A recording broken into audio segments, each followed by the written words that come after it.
चाणक्य नीति तीसरा अध्याय प्रथम श्लोक। कस्य दोषा कुले नास्ति व्याधिना के न पीड़ितः व्यसनम के न संप्रातम कस्य सौख्यम निरंतरम।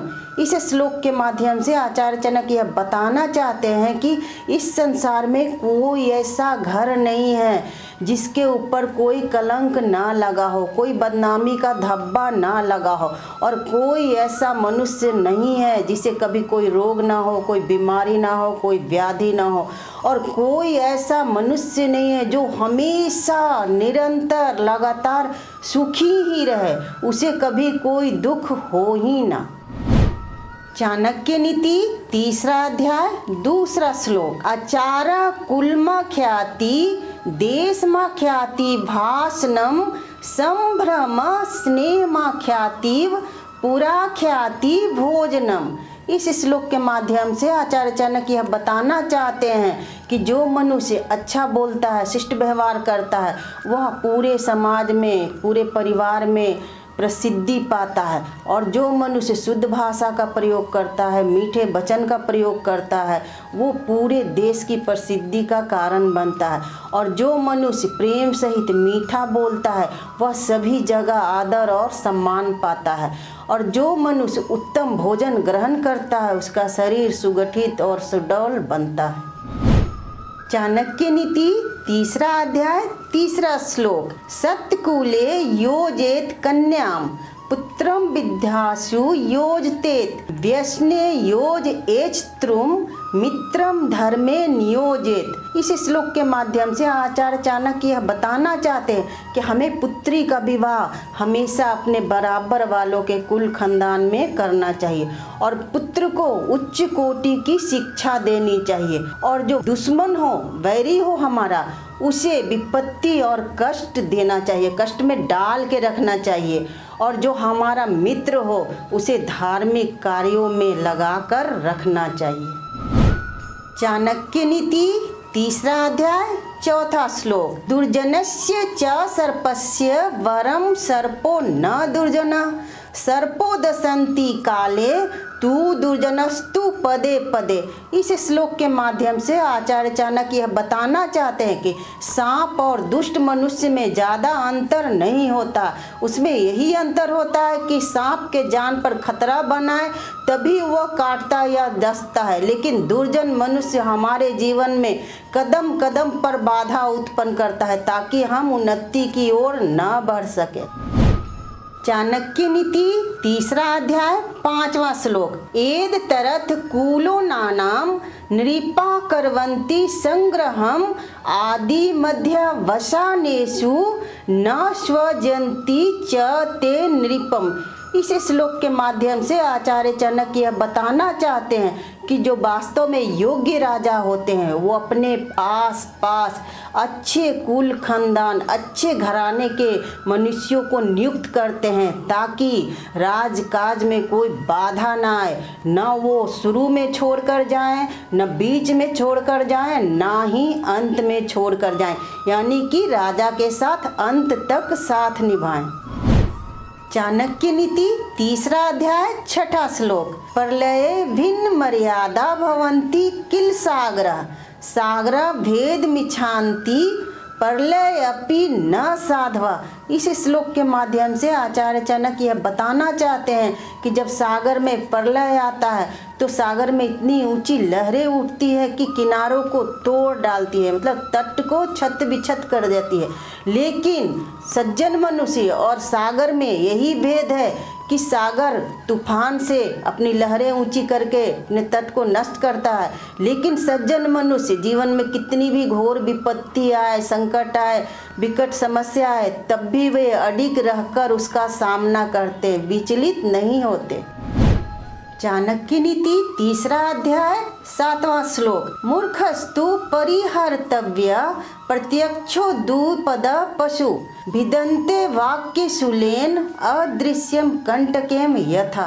इस श्लोक के माध्यम से आचार्य चाणक्य यह बताना चाहते हैं कि हमें कभी भी मूर्ख मनुष्य से मित्रता दोस्ती नहीं करनी चाहिए, क्योंकि वह विद्याहीन और एक 2 पैर वाले पशु के समान होता है, जो अपने मूर्खतापूर्ण बातों से हमें हमेशा बेधता रहता है, हमारे मन को हमेशा बेधता रहता है। और उसी तरह होता है जैसे कि कोई कांटा हमारे शरीर में चुभ गया हो तो हमेशा कष्ट देता ही रहेगा।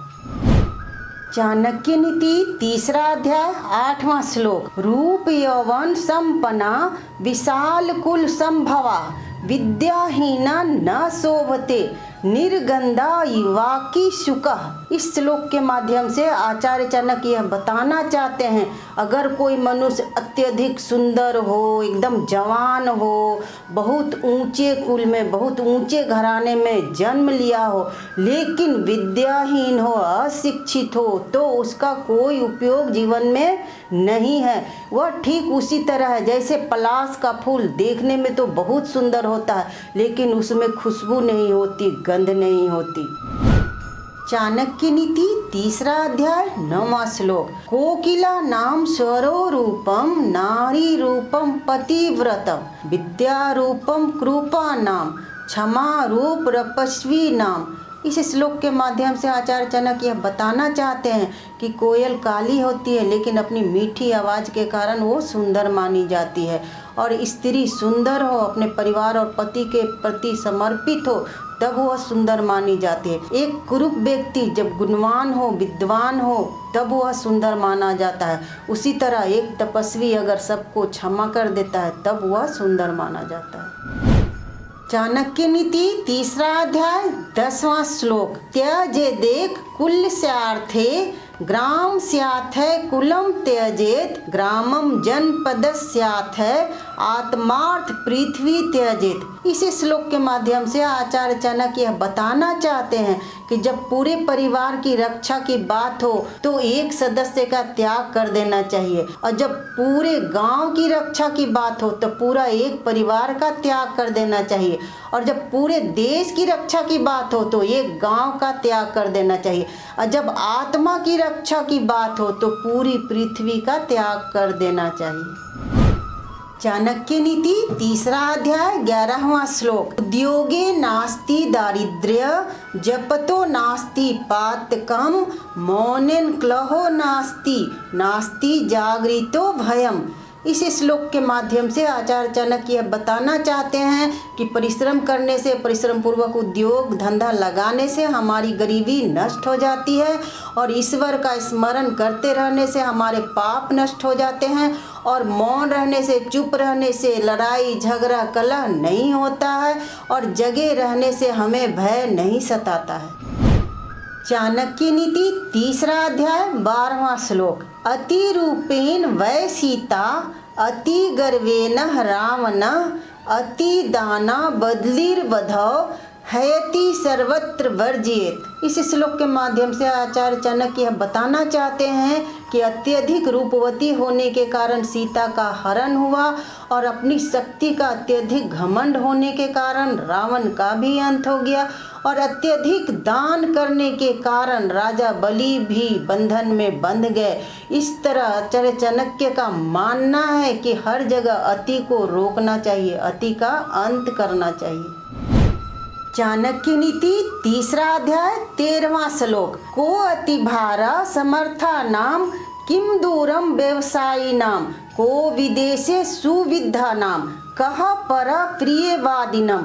इस श्लोक के माध्यम से आचार्य चाणक्य यह बताना चाहते हैं कि जो मनुष्य शक्तिवान है, समर्थ है, उसके लिए कोई भी काम मुश्किल नहीं है, और जो मनुष्य व्यवसाय करना चाहता है, धंधा करना चाहता है, उसके लिए स्थान की दूरी कोई महत्व नहीं रखती है, और जो मनुष्य विद्वान है वो अपने देश में भी सम्मान पाता है और विदेश में भी सम्मान पाता है, और जो मनुष्य प्रिय बोलता है उसका तो कोई दुश्मन हो ही नहीं सकता।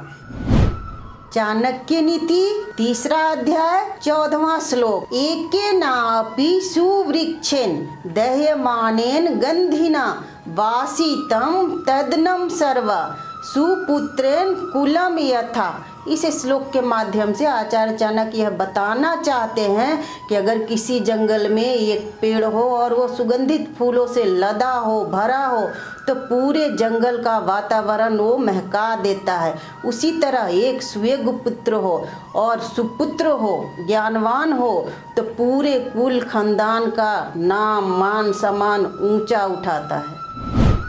चाणक्य नीति तीसरा अध्याय 15वां श्लोक। एकेन शुष्क वृक्षेन दह्यमानेन वनहिना दह्यते तदनं सर्वा कुपुत्रन कुलम यथा। इस श्लोक के माध्यम से आचार्य चाणक्य यह बताना चाहते हैं कि अगर किसी जंगल में एक सूखा पेड़ हो और किसी कारणवश उसमें आग लग जाए और वह जल रहा हो तो पूरे जंगल को जलाकर नष्ट कर देता है। उसी प्रकार अगर पुत्र हो लेकिन कुबुद्धि वाला हो, सुविचार वाला ना हो, यानी कुपुत्र हो, तो पूरे कुल परिवार खानदान का नाम मिट्टी में मिला देता है, नष्ट कर देता है। चाणक्य नीति तीसरा अध्याय 16वां श्लोक। एके नापि सुपुत्रेन विद्यायुक्तेन साधुना आह्लादित कुलम सर्व यथा चंद्रेन सर्वरी। इस श्लोक के माध्यम से आचार्य चाणक्य यह बताना चाहते हैं कि अगर एक ही पुत्र हो लेकिन वह विद्या प्राप्त किया हो, सदाचारी हो, सुव्यवहार वाला हो, तो कुल खानदान परिवार का मान, प्रतिष्ठा, सम्मान सब में वृद्धि करता है। ठीक उसी तरह जैसे रात के समय चंद्रमा जब आसमान में उदय हो जाता है तो पूरी पृथ्वी पर श्वेत प्रकाश फैल जाती है और अंधेरा नष्ट हो जाता है। चाणक्य नीति तीसरा अध्याय 17वां श्लोक। किम जातर बहुभिः पुत्र शोक संताप कारक बर्मेक कुलालंबी यत्र विश्रामयते कुलम।